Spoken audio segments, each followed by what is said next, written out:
can't take a day off in this business anymore because, you know, take a couple of days off at the weekend and suddenly everything spirals out of control. I know, every time I think, oh, I'm going to have a relaxed day, I see the news and it's like, oh gosh, it just doesn't stop popping up. I mean, with the Labour Party, I don't think they can go a single day without a new scandal coming out. It's just endless. I mean, we've had just in the short term, we've had Rayner, then Mandelson, and then we find out some other guy has had to quit yesterday and aid over some dodgy messages he sent about Diane Abbott back in 2020. It just never ends with them. And then, as you say, the story about the flight not being able to take off, and they only were trying to send one guy. We were told it was going to be 50 a week going, and they told us at the beginning of August that it was all starting this week August and they'll be gone soon. And I knew that the details of it said that France has 14 days to decide if they approve someone or want. And then I thought, I'll give them 2 weeks. I'll give them a chance. 2 weeks went, another 2 weeks went, nothing. Then first day of Parliament, Yvette Cooper comes in and says, we will send some back by the end of September. And I'm thinking, that's a bit weak. But then the following day, she was like, actually, I'm not sure we'll even do it by the end of September. And that was the line, wasn't it, from Starmer? If you come to this country illegally, you will be detained and deported. And it was at the earliest opportunity, which could be about 3 months away. But they made a big thing of it over the weekend because this was the week it was going to start. And I'd said to Christian, my producer, yesterday, I said, I'm sure they won't be sending anyone today, will they? And of course, they had one guy, one hapless character, who was going to be led onto a plane. It's not very clear if he actually even made it onto the plane, or whether he was just in the departure lounge and got his duty-free sorted, and then suddenly was told, oh, we can't take you now because there's been a legal challenge. All over just trying to send one individual. Apparently they're going to try and put him on another plane today. But what's happening is you've got all of these charities and lawyers who are teaming up to send loads of emails and make loads of phone calls to Air France to say, don't take these migrants on your planes, it's evil, it's inhuman, making them go to that horrible country called France. How dare the United Kingdom. Horses.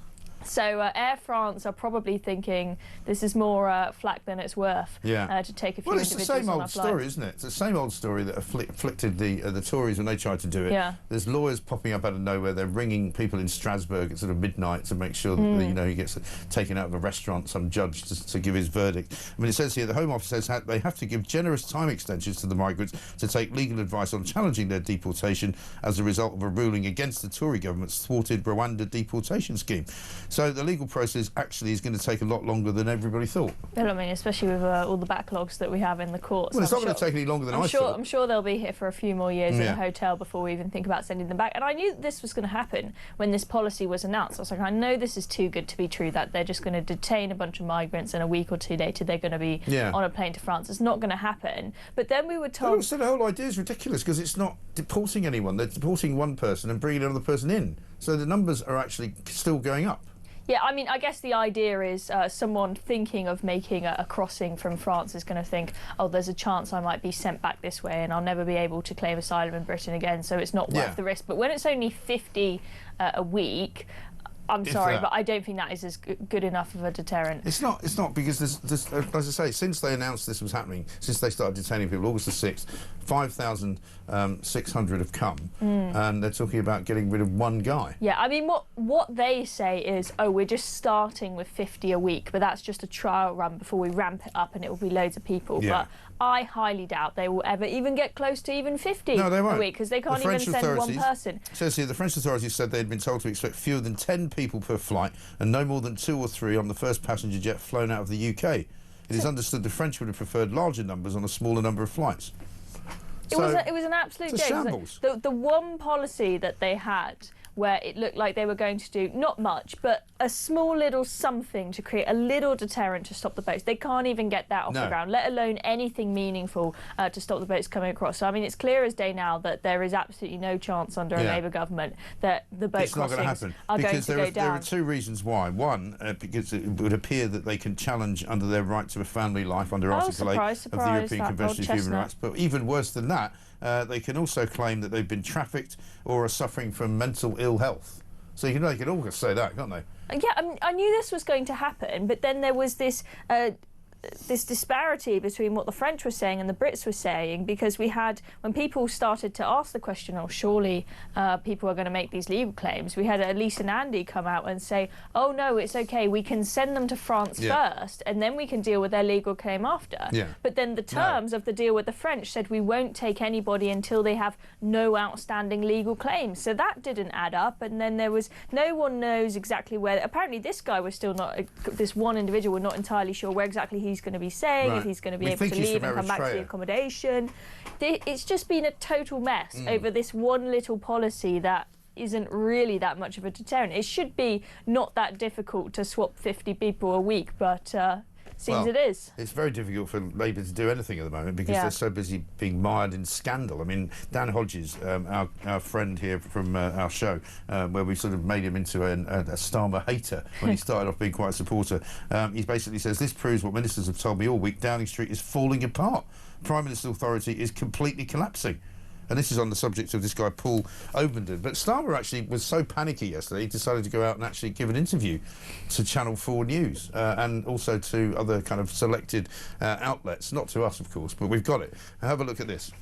Obviously, the post, the diplomatic post of American ambassador, really important post.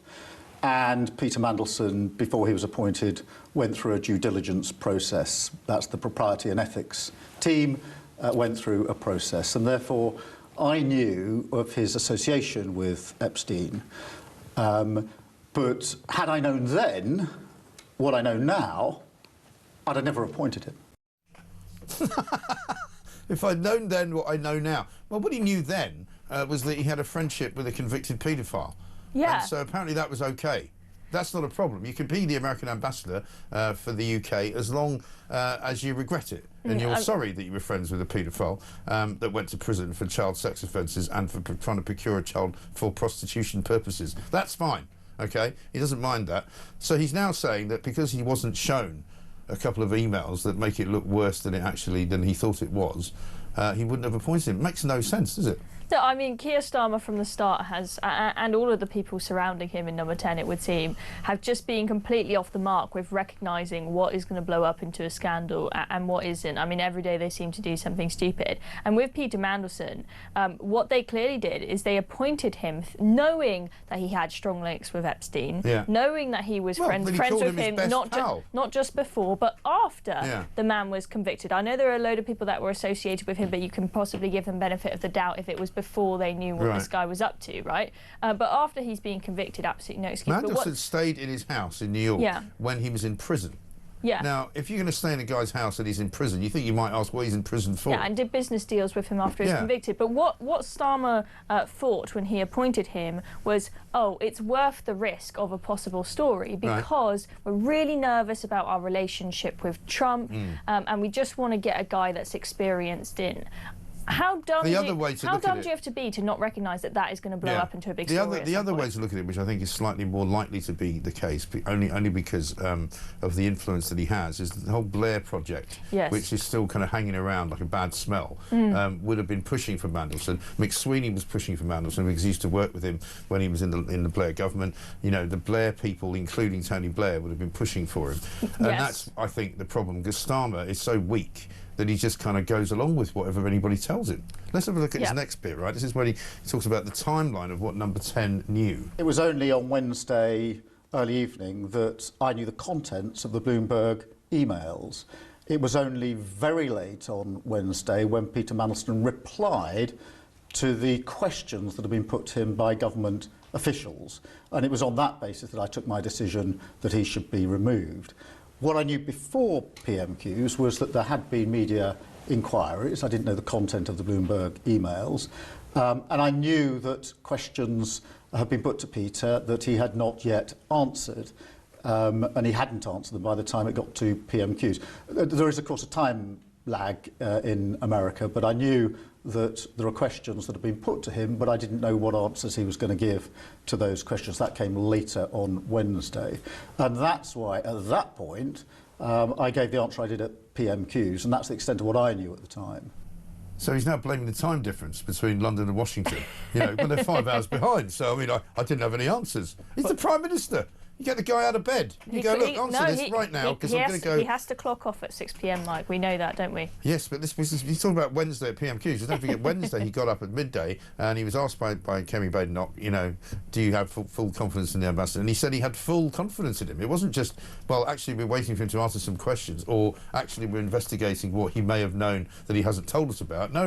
This was, we have full confidence in Peter Mandelson. I mean, it was just absolutely... Hopeless. Yeah, completely hopeless. So dumb of him to stand there at PMQs and say that he's got full confidence in the guy, when he didn't have to say one way or the other. Right. He could have just sat in the middle and said, we're waiting for him to answer some questions, we're waiting to see some more information. If you're waiting on emails, don't say you've got full confidence in him, say you're going to wait. And also... why hasn't he seen the Bloomberg stuff? Again, he's the Prime Minister. You know, you just have to make a phone call and go, I need to see this stuff, please. I know, exactly. So, I mean, there's no way that he can twist it and change the timelines to make him look good. He looks bad either way. And the thing is, regardless of the timelines with the emails and whatnot, you had, just before PMQs, Peter Mandelson go and do that interview with Harry Cole, where he said there'll be more stuff to come out. So, I mean, what more evidence do you need that it's not a good idea to stand at PMQs, get completely roasted by Kemi Badenoch, and say you've got full confidence in that guy? How did you not think that was going to come back to bite you? Because Harry Cole was in here with us yesterday, because he's back in London right now this week because of the Trump visit, and he said, you know, it was very funny that night because they were waiting for Mandelson to arrive in the studio. It was one of those where you don't know if he's going to turn up, because he was clearly going round and round outside in a car, waiting to see how bad the papers were in Britain before he decided whether to come in and do the interview. So Mandelson knew he was in trouble. You know, and if you haven't got a conversation that you can have with the ambassador to the United States as the Prime Minister, if you can't personally pick up the phone and go, look, Peter, what's going on? And you're leaving it all to aides and, you know, ethics managers and all the rest of it. That's part of his problem. He's not hands-on. He doesn't know how to do anything. I mean, look, surely, I mean, you know, if I was working with somebody like that, and you've been in situations where you've got a boss, you know, whether it's Piers Morgan, whether it's you know, some high-flying editor type, you know, and you're in trouble in some way, they ring you up and they ask you directly. They don't go through intermediaries. They just go, what's going on? I mean, I've got to do PMQs tomorrow. You better tell me the truth. Yeah, I mean, everyone was watching PMQs waiting for what he was going to say about Peter Mandelson. Kemi Badenoch was all ready to go for him for it. He should have thought through what he was going to say. I mean, did nobody advise him he just that it would be a full confidence in the ambassador? It was an absolute car crash, and it has been so clear over the past year that Keir Starmer, in almost every single aspect, is completely out of his depth. Not just on policy, but on comms and just common sense, reading the room. Are we still in phase 2, by the way, or is that gone now? I mean, I was wondering yesterday if we're in phase 3 yet. Do you know, I got sent a picture this morning of phase 1, phase 2, phase 3. Phase 1 is the picture This is the one with the taking the knee, isn't it? Yes, taking the knee. The second one, Angela Rayner, who's gone, and then phase 3, none of them are in the picture anymore. Exactly, right. This is Starmer on why the material that he says was not presented to him wasn't presented to him. You say not everybody had seen every email, but people at the top of the Foreign Office were in possession of some of the very material which you say was so unacceptable. Well, look, in retrospect, it would have been better if I had been shown the details of the material before PMQs. Nonetheless... The bits that were in Whitehall already. Well, in retrospect... Why weren't you? It would have been better if I had seen that You must have wondered material. this. Well, the team were busy trying to get answers out of Peter Mandelson, which they hadn't got answers And you're sure they weren't just working, as it were, for Peter Mandelson, trying to protect his reputation a bit when they should have been protecting yours? No. I've seen the questions that government officials put to Peter Mandelson.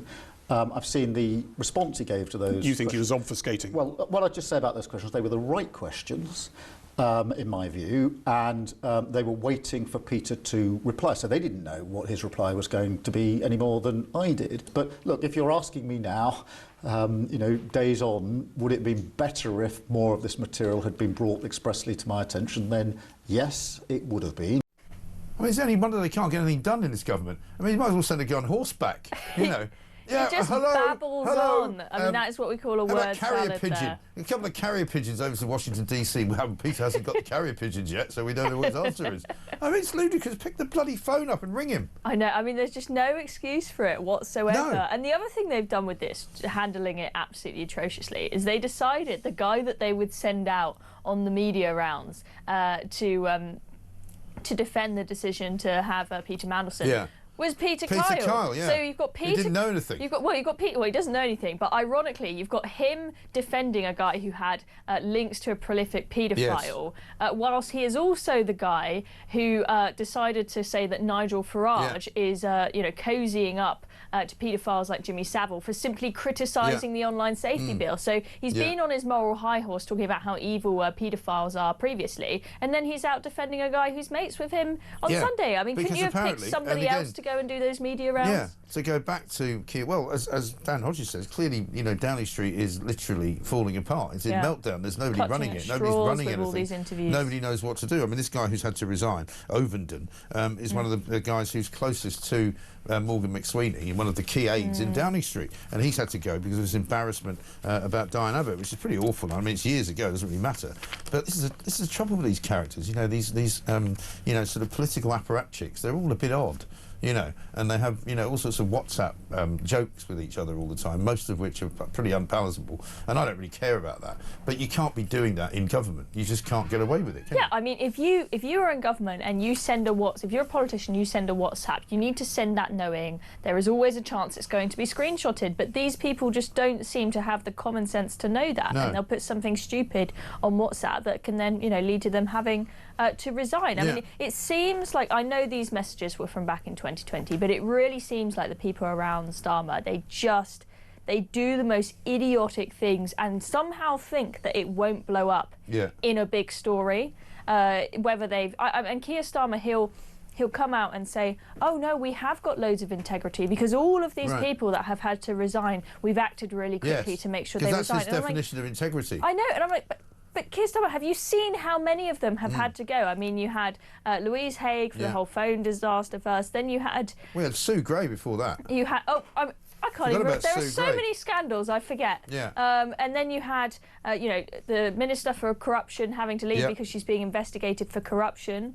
Then you've got the Homelessness Minister having to leave because she evicts her own tenants. Dead. So he said that was the guy Gwynn who thought it was a good idea to tweet out that basically pensioners, if they die, we won't have to spend so much money on them on the NHS. It's all good. And then, I mean, Angela Rayner, did she not think that buying this new pad, a third home, when you're the housing minister in a department that's cracking down on evil second homeowners, do you not think that might just be a bad look? I mean, where is the common sense with these people? They haven't got any. From a comms perspective, a PR perspective, it's been an absolute car crash from day one. This is how you can tell they've never done anything in the real world, because they don't know how the real world works. Here's Ed Miliband. He was on Peston last night defending Mandelson. I don't know, you seem to, but I don't know exactly what was gone through in that vetting process. What I do know is that Keir, as he said today, had no idea about the scale and extent of the relationship revealed in these emails, or about the way in which Peter Mandelson was defending Jeffrey Epstein to Jeffrey Epstein after his conviction. That's why... he rightly, as I say, said today he wouldn't have appointed him in the first place. Yeah, there's this kind of equivocation. No idea, Keir. Did he just call him that? It sounded like it. He said Keir had no idea. Almost. I mean, it sounded like it was all rhyming and getting confusing. I mean, I think we should just clip that. It's sending... Keir had no idea. Just keep playing it. I mean, it's sending me to sleep, to be honest. Him and Keir Starmer just going on air, babbling, trying to explain themselves, when there is no way out of this. There's nothing to explain, right? There's no way out Peter of this. Mandelson, They clearly, whatever the timeline is, whatever exactly how it adds up, they look terrible either way. Exactly. Peter Mandelson was friends, best pals even, with a convicted paedophile. That's all you need to know. Therefore, he should never have been appointed. No. Not he should have been appointed because he said he regretted it and that he was sorry he'd ever met him, which is what he started to say, because now it's going to come out. Apparently there's even more stuff coming out in the next 24 hours. Which could finish Starmer off. It could potentially. I'm not entirely sure. There's been a lot of talk about whether someone like Andy Burnham is going to come in and take his place. I don't think Andy Burnham's got it either. But the thing is, who died and made him boss, as they say. What makes him so great? If Andy Burnham decides to go for it, this could actually be a huge win for Reform, because if he vacates his mayoralty in Greater Manchester, Reform are on track to win that, so they might take that off his hands. And then, if he gets an MP to resign so that he can come into a by-election, there's also a good chance, because he'll have to go for somewhere in the Manchester area, that Reform could win it as well. And we know history shows that it is really really rare for an incumbent government to win a by-election. Right. People tend to rebel in by-elections against the government. Well, so you especially could, if the government's this useless. Exactly. I mean, you could end up with Andy Burnham decides to leave the mayoralty in Manchester to try and go for party leader, and as a consequence, he ends up with no seat or no mayoralty whatsoever, and Reform win a mayoralty and a seat, which would be an absolute disaster. So I think Keir Starmer, as embarrassing as this is, and I'm sure we're going to see far more interviews of him umming and ahhing and making a fool of himself, I'm not sure he's going to go because I don't think there is a clear successor. They've got rid of Angela Rayner now, so she's not going to take over the reins. If she was still here, then it might have been another story. But I mean, there's just no talent in the Labour Party to take over any role. I mean, not just for Keir Starmer. It doesn't mean that it won't happen, though, because you've got another story in the Mail here today talking about how they're all lining up. Ousted ministers seek revenge. And these are the people trying to become deputy prime minister, right? Or deputy leader, I should say. Justin Madders, who's Angela Rayner's enforcer for the Workers' Rights Bill before being axed by Sir Keir Starmer this month, is chairing Lucy Powell's bid. So they're all lining up, you know, with their knives out to stab him in the back. And I don't think they care whether there's a successor. They just want to get rid of him because he's, one, so useless, and two, he's got so many enemies. He literally can't survive. I mean, he might go, but I would point back to Theresa May, who from 2017 her reputation was absolutely toast, but because there wasn't a clear successor, she managed to hang on for 2 more years. So I just don't see any clear other talent to come through. I mean, there've been some talk about people like Waste Streeting, but I'm not sure that he's going to really appeal. Down the plug hole, isn't he? I mean, what would be absolutely hilarious is if we end up with Ed Miliband as party leader, because apparently amongst the Labour members he's super popular. Well, then they'll kill them off altogether. That will completely exactly. I mean, I kind of hope that happens because not only will it be absolutely hilarious, but that will really finish them off and hand Reform a huge majority whenever there is an election. It's hard to see somebody being more useless than Keir Starmer, to be honest. Jules in London says, good morning, Mike and Chloe. Fair to say, if they knew then what they know now, most, if not all, voters wouldn't have opted for useless Starmer. I think that's right. It's 27 minutes past 6. We've got loads to do. By the way, we've got another good Ed Miliband story. It turns out his second home council tax payments have all been made by us. He doesn't bother paying it. He puts it to the taxpayers to pay it. It's nice, isn't it? Several £1,000s. It's 27 minutes past 6.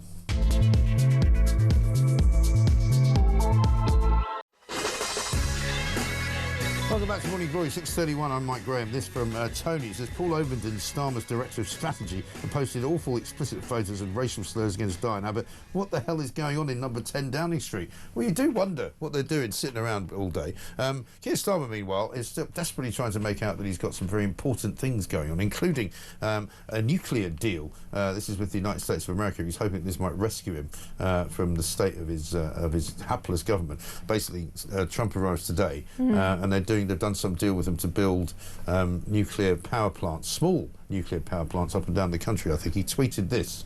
This coming together of the US and the UK, this is groundbreaking. It is paving the way for the future that we want. Renewable energy, jobs, lower energy costs, independence, 12 new modular reactors in Hartlepool. Look across Nottinghamshire and Essex.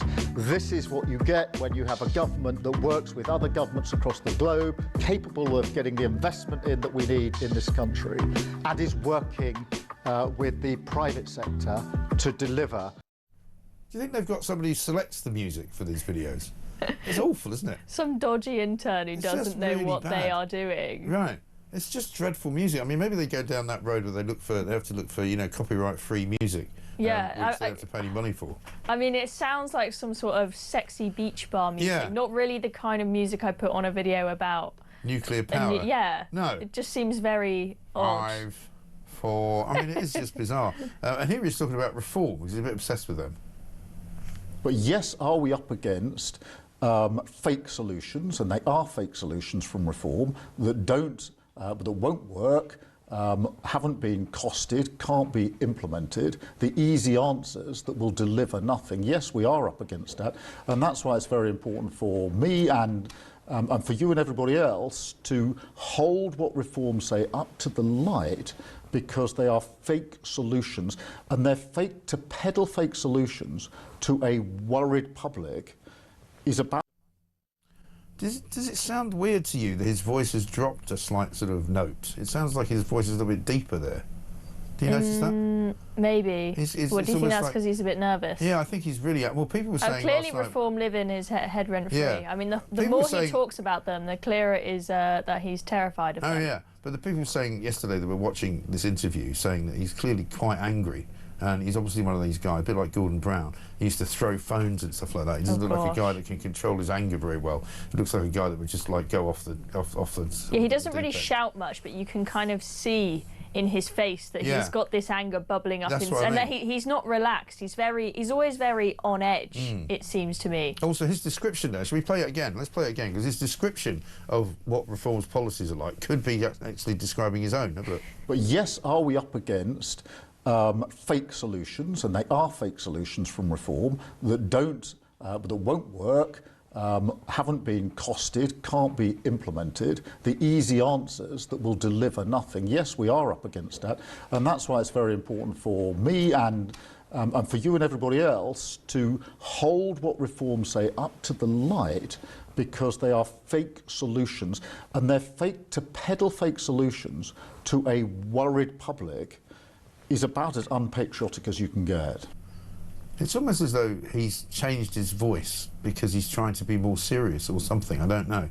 But, I mean, certainly fake solutions for, solutions which won't work. A bit like the one-in, one-out policy, it sounds to me, I mean, look at any policy area. I mean, their one-in, one-out policy, they can't even get one person over on a flight. That was clearly a fake solution to the small boats crisis, even if they did manage to swap 50 people over a week. The solution to our huge energy bills was, we'll get Ed Miliband to build a load of wind turbines, and don't worry, all your bills will come down by 300 quid. They've got up by 300 quid. That was a fake solution. The solution to our black hole was apparently to do a budget that raised taxes by 40 billion quid. That hasn't worked out well. That was a fake solution. We had Rachel Reeves thinking she could solve the country's problems by just doing a big tax on the rich. How's that worked out? They've all fled to Dubai. That was a fake solution. I could go on all day with the number of fake solutions they've given us. So who are they to sit there and say that about the Reform Party? This is why they'll never get anywhere criticising Reform for not being ready for government, because they weren't ready for government. No, clearly. And they're 14 months in, they're still not ready for government, and it's all going horribly wrong. The wheels are falling off, and they've got nothing to actually say that's in any way positive. I know. I mean, what I was hearing sort of, May, June sort of time is that everyone in Number 10 was thinking, we've just got to get to the summer recess. It's all going wrong, but we just get to the summer recess, and then we can all have a break, we can reset over summer, and then we'll come in all guns blazing for phase 2 in the autumn. Phase 2 has not got off to a good start, has it? Phase 2 is dead in the water, I think, is what you might say. Yeah, let's Meanwhile, just skip that and go to phase 3, whatever that is. Kruger became the first sitting MP to defect to Reform UK, Conservative Party, of course, from Wiltshire. I didn't realise he was the son of Bake Off judge Prue Leith. Did you know that?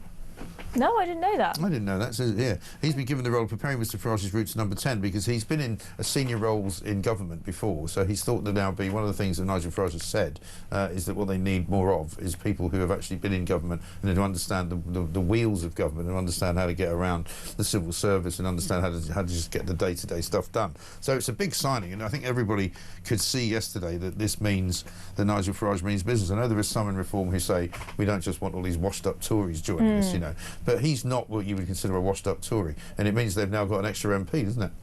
Yeah, they're now back to 5 MPs, back to 5. Where they started after they tragically lost 5 go mad in Westminster. Yes, I think that this is really significant, this defection, because this is not just any Tory MP. This is the guy who was managing Robert Jenrick's leadership campaign, and he stuck with the Tories for a year after that disastrous general election last year, trying to do his best to revive them. Clearly thought Jenrick maybe gave the party some hope, and the fact that he has now jumped ship, ditched Jenrick, who was probably thinking, I'll have Danny Kruger by my side if I get another chance at a leadership election. Danny has now, after thinking very carefully about it, realised that the only way to defeat socialism is with Reform. They are the vehicle to do that. He recognised someone as big as him. I think Nadine Dorries was a big, well-known name to switch over, and everyone spoke about that a lot. But I don't think that was significant not MP because anymore, is she? Yeah, but I think everyone's always seen her as a bit of a rebel, so it wasn't really that big of a surprise. Whereas this is a guy who hasn't been a super rebellious MP. No. He's been You know, he's been a long-standing Tory his whole life, very thoughtful, intelligent guy, and not someone to just throw his toys out the pram and rebel and switch to another party on a whim. So I think this is really, really telling that the Tory party is finished. And now that someone that's what he said. And now that someone as big and well respected as him has moved across, a lot of other Tory MPs are thinking maybe he's right. Maybe the only way to defeat Labour is if we switch over to reform. And maybe the only way to save your seat as well is to exactly. So and reform do need to be careful not to take anybody and everybody, but I do think this particular one is a good move. Well, let's have a look at what he said yesterday. The Conservative Party is over. Over as a national party. Over as the principal opposition to the left. But I am not despondent, because conservatism is not over. It's never been needed more, and actually it's never been more vibrant. Because the failure of the Conservative Party has created space for an alternative. And there we are.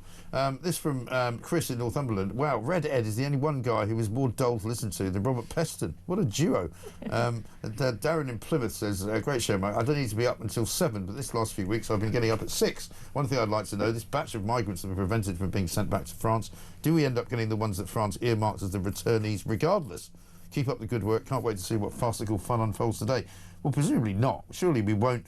We surely won't be so bad at negotiating that we've gone, well, we'll take these guys coming in from France anyway, even though we haven't sent you any. I wouldn't put it past Starmer. He's a terrible negotiator, really and that will be absolutely hilarious if we end up with 50 migrants a week coming our way from France, but we're not sending anybody back because the lefty lawyers stop them from going. I mean, that would be absolutely surprising. Comical. We've then got the numbers coming into this country going up and up and up. Yeah, absolutely right. Coming up, we'll tell you more about Ed Miliband and his council tax bill that he keeps handing over to us to pay for him on his behalf. 6:40.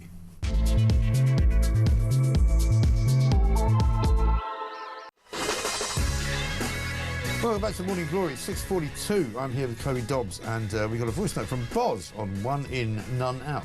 Morning, Mike and the breakfast team. Travelling Boz here. Did anyone actually think that that person was going to be leaving yesterday, or any persons? That was only going to France. Remember the problems with Rwanda? Every time they put 3 or 4 people on, they were taken off because there was a challenge.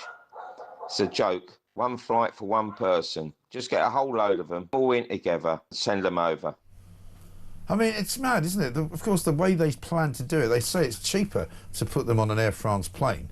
Well, it's probably not cheaper if you try and put them on an Air France plane, then it doesn't work, and then you have to take them off the plane again, and then put them somewhere else for a while, and then try and put them on another plane the next day. I mean, that's not going to be cheaper than just putting them on a ferry, is it? I mean, how dumb? Why can't I just put them on a ferry? I know. How dumb do the Home Office have to be? Of course, putting them on a commercial flight was going to be a stupid idea, and then you're going to have other passengers who are, normal. Well, who wants to sit next to an illegal migrant who's being guarded by somebody? This is the thing: is people are probably someone's going to get their phone out, they'll take a video, take a picture, they'll send it to the press, and then all you need is one person to say, "Oh, he sat next to me on the plane and he touched my leg" or something like that, and then it's a whole big story. I mean, why didn't they just get either put them on a ferry or a private flight where? I mean, I guess there's no point in having a private flight if you've only got one person to put on it. But they should have hundreds of people by now. I mean, they started detaining people over a month ago. They should now have at least 200 people. But here's the other thing: we don't know why they've detained people. We don't know what the circumstances are under which they've been detained. So, because like I said, over 5,000 people have come in, and they've only detained 100 of them. Well, why have they only detained 100 of them? Surely they should have detained all 5,000 of them. I know. I mean, there are so many people coming in. Is it really that hard to pick out 50 people a week? Well, they haven't got room, have they? But they shouldn't be picking out 50 people a week. They should be picking out all of them. I know. Because they're all coming illegally. I know. Well, I mean, the way that what they call the deal, 1 in, 1 out, is very deceiving as it is. Disingenuous. It doesn't mean that. I know. It doesn't mean. They make it sound as though every person that comes over here is going to be swapped with somebody else, but it's not. It's only 50 out of the thousands and thousands that come. Which is why it's a pointless activity. Yeah. I have to at this point, with regard to not being too much of blowing my own trumpet, I've got a piece in the Sun today. Labour said it will do whatever it takes. Well, with a backlog of 120,000 migrants, it will take a lot more than 1 in, 1 out. Because it's never going to work, is it? Never going to work. It's never going to work. It is a tiny, tiny policy. It is a tiny deterrent. There is a little chance that it may do something, but that something is going to be nowhere near enough to satisfy the British public, who feel like this is an emergency. Yeah. It needs urgent, decisive action. Exactly and right. that is just, we're just not seeing it at No. all. They think that they can just twiddle their thumbs and take it all slowly. I mean, it was very it's clear like they to think me. it's just going to stop happening, and it's not. But let's move on to I Ed know. Miliband. They think if they talk the talk, that the smugglers and the migrants will hear that and go, oh, we better not come across to Britain. They're thinking about maybe sending a few people back to France. No. Yeah, because also the other thing enough. is, I'm just going to want to get off this in a minute, but when they do get sent back, there's nothing to stop them coming back again.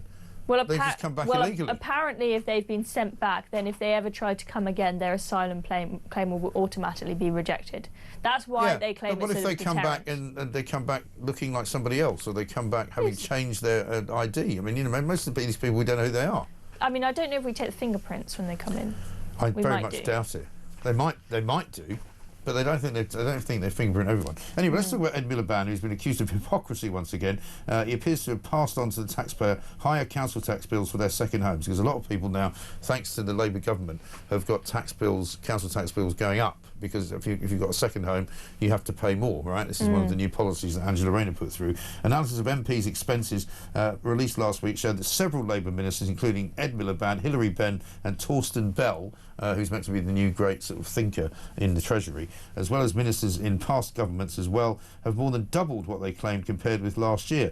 People will be driven mad by this. So Miliband claims for his house in Doncaster, right, £3,285.90 in March to cover a council tax bill from there, up 108% from the amount he claimed in March of last year. Miliband's been MP for Doncaster North since 2005. Hilary Benn, the Northern Ireland Secretary and MP for Leeds Central, made 10 expenses claims for council tax of just around about £2,000. His tax went up 110%. And Torsten Bell in Swansea made the largest claim by any MP, £6,119.48. Bell's claim increased from 2,510. So the government are putting these prices up, but then the government ministers are not paying when the price goes up, they're just charging us. Marvellous, isn't it? One rule for them and another for us, isn't it?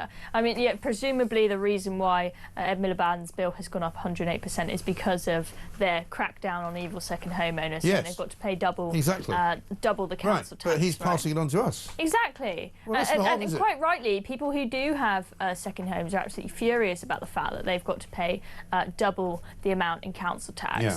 And it would be okay for the government to do that if they say, you know what, we'll go through the hardship that you guys are going through as well. But no, they're not willing to go through any of the hardship that they place on people. Well, we it's also, an because we absolute found joke, out and it last just shows week that they're completely out of touch. Well, with we the found out general last public. week that Ed Miliband not only charges council tax to us, but he charges us his electricity bill and his gas bill for his second home as well, where he doesn't, by the way, have a heat pump. He's got a gas boiler, which he wants us to get rid of. If not we've living got the one. net zero lifestyle, is it? Again, it's really one rule for them and another for us. And look, I don't have a problem with MPs expensing things that they are allowed to expense if they are if they are an MP that doesn't have any other income. They haven't come from, they haven't got a big bank full of savings because they've worked some big job in finance before or something and saved up all their money and now a millionaire. But Ed Miliband's got plenty of money to splash around. So also, why should we pay his council tax? We have to pay our own council tax. If he's got a second home, lucky old him. He can claim for all the expenses he likes in London, because that's not where his whether that's where his main residence is or not. He's got a constituency house, but he have to pay the tax on it. Why should we pay it? Exactly. Even if you just take the MP salary alone before you even think about all the freebies they get and everything they get to expense, there should be enough for you to pay for somewhere to live and pay for your council tax. But it seems for MPs that they just don't want to pay it. I mean, if I were an MP, and I knew that my wage was paid for by the taxpayer, I would be principled and I would know, the taxpayer is paying my wage. I need to be very careful not to waste taxpayers. Even if you're thinking, oh, it's only a few thousand out of the billions and trillions that comes in government but that's money. Not their decision. That if you're using somebody else's money, you should be careful with it. Yeah. If I've just got my own money that I've made myself privately and I want to splash a cash on a big fancy meal out, then fine, that's my money. But if I'm using somebody else's money, I would feel conscious not to completely waste it. Well, but I'm sure that if you wanted to go and look at Ed Miliband's expenses, you'll find an awful lot of things in there that he shouldn't be claiming, but which he's claiming because somehow he's allowed to do so. Meanwhile, health tourism is costing the NHS £250 million in 3 years alone. £252 million is apparently the charges that have been put into various trusts in this country, different surgeries, different A&Es and all the rest of it, all people who have come here from foreign lands who haven't paid for it. Yet another slap in the face to the taxpayer, both from Ed Miliband and people coming here on health tourism. Why on earth can you come to this country and get an operation done and not have to pay for it? Yeah. I mean, surely they should make you pay before you get on a flight to leave. I mean, that sounds pretty reasonable to me. Either that or they're supposed to recover it from the foreign country from which that person came, you know, because there is supposedly deals in place. But, of course, nobody bothers to do that, so they don't collect the money. I mean, it's just an absolute joke. And what I presume the NHS have thought is, oh, it's 252 million out of the billions and billions of our budget. That's the problem. But just on principle, this is an absolute slap in the face to the taxpayer because, I mean, they're, you know, in the story on this, it's saying that could build 68 GP surgeries. Yeah. I'm sure people who are absolutely 3,200 doctors. I'm sure people who are absolutely desperate for a GP appointment would say, actually, although 252 million is a small part of their huge budget, we desperately could do with anything we can possibly get so that people can actually get a GP appointment. And it's once again a case of Brits feeling like they're at the back of the queue. Yes. You can come here from another country. And also the problem with the NHS is that there's too many people saying, oh, that's just 200 million.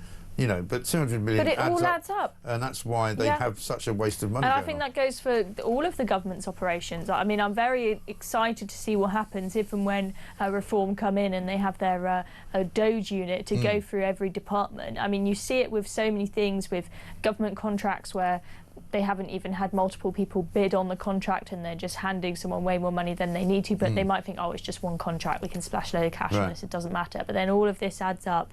They've got more staff everywhere than they need to have. It's ridiculous. And then we end up with this really bloated state that we've got where about 45% or 44% of GDP is absolutely ridiculous. Rupert from Sussex says, Mike, the only one in, one out appears to be Starmer's team. Who will be next to this feeble administration? We do make you wonder.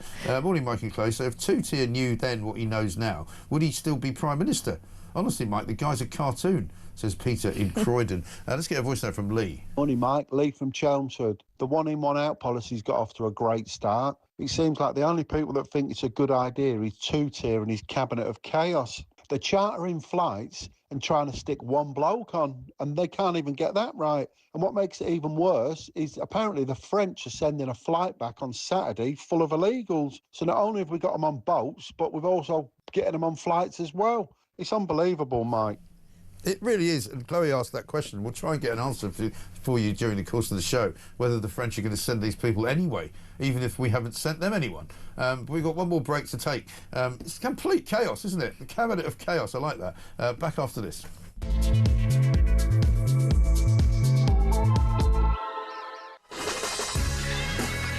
Welcome back to Morning Glory, 6:56. Goodness me, we're nearly at the end of the first hour. Chloe Dobbs is here with us. John in Devon says, how are all the illegals getting on a plane if they've thrown their passports away? Love the show, love talk. Well, that's a good question. The other question that's just put to me by Christian is, how is it that these lawyers are stopping people going to France? You know, it's like me saying to you, fancy going to Paris? And you go, no, I'm afraid can't do that. That might breach my human rights. Human rights lawyer is going to stop me going. It's bad, isn't it? Well, I mean, it is bonkers. It is, again, it's the ECHR, Article 8, right to a family life. So they're saying, oh, I've got a family member in the UK. It would be really traumatising for me to be sent to France where there is a sea of water between us. And I mean, it's just beyond belief. And we need to start ignoring the ECHR, like other countries do. This isn't some like really out there rebellious thing to do. Other countries do it. Yeah, I know. France Let's talk about the front page of the Express, because we've only got a couple of minutes left. Millions of households faced a nightmare Christmas food price hikes amid warnings Labour could clobber businesses at the budget. This is more bad news from Rachel Reeves' department. Her November the 26th budget, just before Christmas. Prices are going to go up. Yeah, and food inflation is the worst when it comes to inflation. And we had Keir Starmer, when he was trying to distract from the looming tax rises in the budget, he put out one of his videos saying, oh, the budget is going to be all about living standards. And everyone thought, hang on, the people who are on low wages, the thing that really affects them the most is food inflation. And that's going up and up and up. And you've had the supermarkets coming out, like Tesco, blaming Rachel Reeves for the inflation, because they say, look, we've got loads of people on minimum wage that work in our stores, we've got huge national insurance hikes to deal with as well. We have no choice but to pass some of that on to consumers. So we're not putting prices up just to get a load of extra profit for us. We simply have no choice. The other thing is also the shoplifting epidemic. We've had the guy in charge of Iceland come out and say it's losing them about 20 million quid a year, the shoplifting, and he says that really does actually affect prices. Of course it does. So they've had to come up with a scheme now at Iceland where they'll give you an extra £1 back on your card if you catch a shoplifter, because they can't trust the police to catch them. Unbelievable. It's absolutely ridiculous, isn't it, what's going on? One final one, we've got about 30 seconds left. Our substandard submarines. There's a picture in the Mail today of one of our submarines that literally looks like an old piece of junk. You know, it doesn't even look like it's made of metal. It's sort of covered in algae. Looks past its best after spending extra time at sea. It's not a good photo, is it? It does make me worry that if we did have to go to war, it's that like we when would people would make fun of the old Russian Navy and say, "Oh, look, it's all crap." You know, well, that's what it looks like. Yeah. I don't think we'll be in a good place if we actually need to go to war. But we're on a war footing though, because Keir Starmer said we were, didn't he, some weeks ago? Brilliant. Chloe, good to see you. Thank you very much indeed.